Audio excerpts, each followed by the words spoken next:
ED के chargesheet में जो खुलासे हो रहे हैं, जो नाम सामने आ रहे हैं, उसमें मनीष सिसोदिया पूरी तरीके से फंस चुके हैं। और ईडी के चार्जशीट के हिसाब से अब जांच की आंच अरविंद केजरीवाल के ऊपर आ चुकी है। ईडी के फाइल में कैसे केजरीवाल का नाम आया ये आपको बताएंगे, और चोरी का माल कैसे जब्त हो रहा है, केजरीवाल के सारे भ्रष्टाचार का कैसे खात्मा हो रहा है, और कैसे कांग्रेस ने अध्यादेश कानून के खिलाफ केजरीवाल का समर्थन नहीं किया। क्या कह रहे हैं राहुल गांधी, मल्लिकार्जुन खड़गे और कांग्रेस पार्टी, ये तमाम खुलासे इस वीडियो में करेंगे। सबसे पहले तो ईडी के फाइल को लेकर के बात करते हैं। ईडी के फाइल में जिस तरीके से अरविंद केजरीवाल फंसते जा रहे हैं, जिस तरीके से ईडी का फाइल तैयार हो रहा है, चाहे उनका शीश महल घोटाला हो, चाहे उनके शराब घोटाले हों, तमाम घोटालों की वजह से जांच की आंच अरविंद केजरीवाल तक अब पहुंच चुकी है। अब इनकी समस्या इतनी ज्यादा बढ़ गई है, इतनी ज्यादा बढ़ गई है कि ये सारे विपक्षी दल नेता से मुलाकात तो कर रहे हैं, लेकिन मुलाकात करने के बाद जो बौखला करके बयानबाजी दे रहे हैं वो अपने आप में बहुत ही सोचनीय है। अब ईडी के फाइल में केजरीवाल का नाम आ चुका है। ईडी के फाइल में अगला नंबर अरविंद केजरीवाल का है। आने वाले समय में अरविंद केजरीवाल से भी पूछताछ जारी रहेगी। सीबीआई ने समन किया था शराब घोटाले मामले में, अब ईडी भी शिकंजा कसेगी। क्यों शिकंजा कसेगी? इसलिए क्योंकि जो शीश महल का घोटाले जो सामने आ रहे हैं, जिसमें कि अजय माकन कांग्रेस के दिग्गज नेता हैं, उन्होंने आरोप लगाया था कि यह 45 करोड़ रुपए का घोटाला नहीं है, यह 171 करोड़ रुपए का घोटाला है। और इसी घोटाले की वजह से इन्फोर्समेंट डायरेक्टरेट के द्वारा जांच की आंच अरविंद केजरीवाल के ऊपर आएगी। अब आरोपी जब साबित हो चुके हैं, चारों तरफ से अब यह लगने लगा है अरविंद केजरीवाल को कि मैं आरोपी साबित हो रहा हूं, तो अब बिलक बिलक करके रो रहे हैं। ये पूरी तरीके से बौखला चुके हैं। और जितना इन्होंने भ्रष्टाचारिता करी है, जितना इन्होंने गलत तरीके से जो भी सुख सुविधाएं इकट्ठा की हैं, अगर वो साबित हो जाएगी और अगर उसे कहें कि चोरी की हुई जितने इनके माल हैं जो जनता से छुपा करके इन्होंने इकट्ठा किया है, तो एक तरह से वो चोरी किया हुआ ही माल है, तो वो अब पूरी तरीके से जब्त हो जाएगी। लेकिन दोस्तों, यहां पे अरविंद केजरीवाल ने एक बहुत बड़ा बयान दे दिया है, और उस बयान की वजह से चारों तरफ से अरविंद केजरीवाल पूरी तरीके से ट्रोल हो रहे हैं। 8 साल में दिल्ली में प्रदूषण घटा, ये अरविंद केजरीवाल कहते हैं। मतलब जब से ये सरकार में है तब से इनका कहने का मतलब है कि प्रदूषण पूरी तरीके से घट गया है, प्रदूषण दिल्ली में खत्म हो गई है। ये कुछ बीच में ऐसा मामला आया था, जो ताजमहल व्हाइट है वो ब्लैक होने लगी थी, येलो होने लगा था प्रदूषण की वजह से। और ऐसे बहुत सारे मामले हैं दोस्तों, जो दिल्ली में प्रदूषण की समस्याएं हैं। लेकिन केजरीवाल ये कह रहे हैं कि 8 साल में दिल्ली में प्रदूषण घटा है, लेकिन विकास की रफ्तार नहीं। ये कह रहे हैं, मैं नहीं कह रहा हूं। आप देख सकते हैं कि अरविंद केजरीवाल ये कहते हैं कि 8 साल में प्रदूषण घटा है और विकास की रफ्तार नहीं। और 8 साल से सरकार में कौन है? अरविंद केजरीवाल हैं। ये खुद अपनी फजीहत खुद करवा रहे हैं, किसी को फजीहत करने की जरूरत नहीं है, ये खुद अपनी फजीहत खुद करवाते हैं। अब ये कह रहे हैं अपने राज्य में, यानी दिल्ली में ये मुख्यमंत्री हैं, और कैसे दूसरे राज्य को टारगेट कर रहे हैं। पड़ोसी राज्य कौन कौन हैं? दिल्ली में पंजाब, लेकिन ये अपने पार्टी को ही टारगेट कर रहे हैं। ये कह रहे हैं कि दिल्ली में पड़ोसी राज्य से प्रदूषण होता है, तो कौन है प्रदूषण करने वाले? पंजाब आपके सटे हैं, और पंजाब में किसकी सत्ता है? आम आदमी पार्टी सरकार की, भगवंत मान की। तो प्रदूषण आपके सटे राज्य से ही आ रहा है। और आप कह रहे हैं कि 8 साल में दिल्ली में प्रदूषण घटा है, और एक तरफ ये भी कह रहे हैं कि दिल्ली में जो प्रदूषण है वो सटे राज्य से आ रहा है।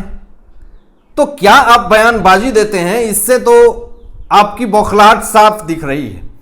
लेकिन दोस्तों जरा ये देखिए कि राज्यसभा में जो अध्यादेश के खिलाफ जो मोर्चाएं निकाल रहे हैं अरविंद केजरीवाल, और अध्यादेश के खिलाफ कानून लाने की कोशिश कर रहे हैं केजरीवाल, लेकिन इनकी ये कानून, इनकी ये कोशिशें सब धरी की धरी रह जाएगी, सारा कुछ खत्म हो जाएगा। जिस तरीके की इनकी सोच विचारधारा है, अध्यादेश के खिलाफ ये विपक्षी दल को एकजुटता कर रहे हैं और विपक्षी एकजुटता के आड़ में ये नए संसद भवन का भी बहिष्कार कर रहे हैं।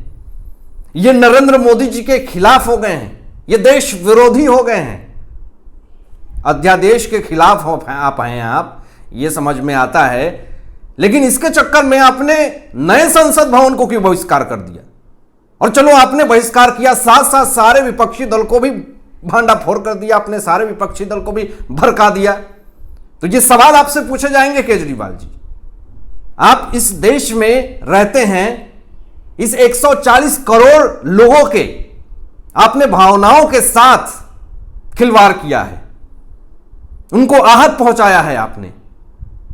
तो जरा देखिए, ये सारे विपक्षी दलों से मुलाकात करके सबको ये मना रहे हैं। शरद पवार, उद्धव ठाकरे, नीतीश कुमार, सबसे, हेमंत सोरेन, ममता बनर्जी, इन तमाम लोगों से मुलाकात करके अरविंद केजरीवाल राज्यसभा में अध्यादेश के खिलाफ वोट करें, इसके लिए सबको मना रहे हैं। लेकिन इन सब के समर्थन करने से कुछ नहीं होता है। मैं क्यों कह रहा हूं बार बार कि कांग्रेस जब तक समर्थन नहीं करेगी अरविंद केजरीवाल का, ये कुछ नहीं कर सकते हैं। अध्यादेश के खिलाफ आप कोई मोर्चाएं नहीं निकाल सकते हैं, आप लड़ाई नहीं लड़ सकते हैं। क्यों मैं ऐसा कह रहा हूं, अभी आपको समझ में आ जाएगा क्यों ऐसा कहना पड़ रहा है मुझे। दोस्तों, इस वक्त राज्यसभा में बीजेपी के बाद सबसे ज्यादा संख्या किसकी है? सबसे ज्यादा संख्या अगर देखा जाए तो कांग्रेस की है। इसलिए कांग्रेस का साथ अरविंद केजरीवाल को बहुत ज्यादा जरूरी है। अगर कांग्रेस साथ नहीं देती है अरविंद केजरीवाल का, तो ये ऐसे भी राज्यसभा में जितने विपक्षी नेता हैं वो अध्यादेश के खिलाफ वोट डालेंगे, तो ऐसे भी नहीं जीत होगी उनकी। तो इसलिए ये बिलबिला रहे हैं। केजरीवाल कभी मल्लिकार्जुन खड़गे से मुलाकात करने की कोशिश कर रहे हैं, कभी राहुल गांधी से मुलाकात करने की कोशिश कर रहे हैं। तो इस पे कांग्रेस की तरफ से यही बयान आ रहा है कि अगर मैं केजरीवाल का समर्थन करता हूं तो कहीं ना कहीं हमारी वोट जो है वो गिरेगी और हमारे इमेज पे दाग आएगा, ऐसा कहना है कांग्रेस का।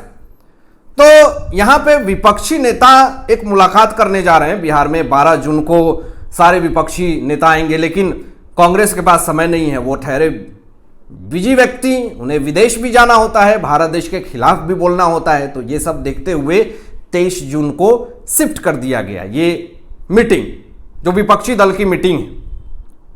अब इसमें राहुल गांधी ने जब पूछा, मीडिया ने उनसे सवाल पूछा राहुल गांधी से कि अभी केजरीवाल आपसे मिलना चाहते हैं, समर्थन आपसे चाहते हैं, अध्यादेश के खिलाफ कुछ बातें हैं वो करना चाहते हैं। तो इस पर राहुल गांधी ने यह कहा कि पहला चीज की गिव एंड टेक का मामला है, आप दीजिए तो मैं दूंगा। ये तो राहुल गांधी ने अपनी नियति, अपनी सोच, अपनी विचारधारा, अपनी संस्कार वो बता दिया कि आप मुझे देंगे तो मैं आपको दूंगा, आप मेरी मदद करेंगे तो मैं आपकी मदद करूंगा। अब इस पे कांग्रेस बौखला गई और राहुल गांधी ने यह भी कहा कि यह पूरा इंटरनल मामला है। तो सोच लीजिए, ये इंटरनल मामला है। तो इस पे सौरभ भारद्वाज क्या कहते हैं जरा सुनिए। कर्नाटक में कांग्रेस की पार्टी है, जीती है हाल में। अब ये कहते हैं सौरभ भारद्वाज कि कल को कर्नाटक में भी सरकार की शक्ति छीनी जा सकती है। केंद्र को अध्यादेश कानून जो है वो वहां पे अगर लगा दिया तो कर्नाटक में, तो क्या होगा?